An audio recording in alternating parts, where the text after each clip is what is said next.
তো বলে গেছিলাম আমার ছেলে যদি বড় চাকরি পায় আমার ছেলে মায়ের টিপ দিয়ে যাবে, চোখ দিয়ে যাবে।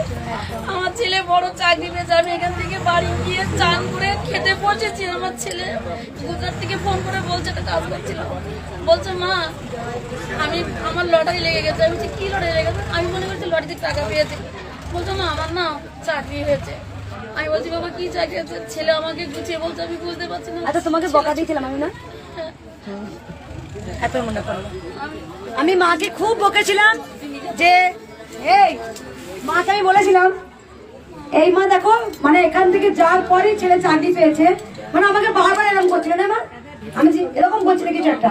আমি যে তোমার এত ব্যস্ত তুমি চাকরি নেবেই, তুমি খুব বকেছিলাম মাকে। জিজ্ঞেস করে দেখো এরকম ঠেলে দিয়েছিলাম, একদম ঠেলে দিয়েছিলাম মাকে জোর। আমি বলছি মা তুমি ভক্তি করো, দেখো অনেক কিছু পাবে জীবনে, কিন্তু এরকম করে কামড়ে কুমড়ে গোবিন্দের কাছে নেওয়া যায় না। মাকে ভালোবাসো, শ্রদ্ধা করো, ডাকো মনে প্রাণে, দেখো সব হবে, কে বলছে হবে না। দেখলে এখান থেকে যাওয়ার পর মা আছে, মা সারা দেয় গো। আমি বাড়ি গিয়ে চান করে খেতে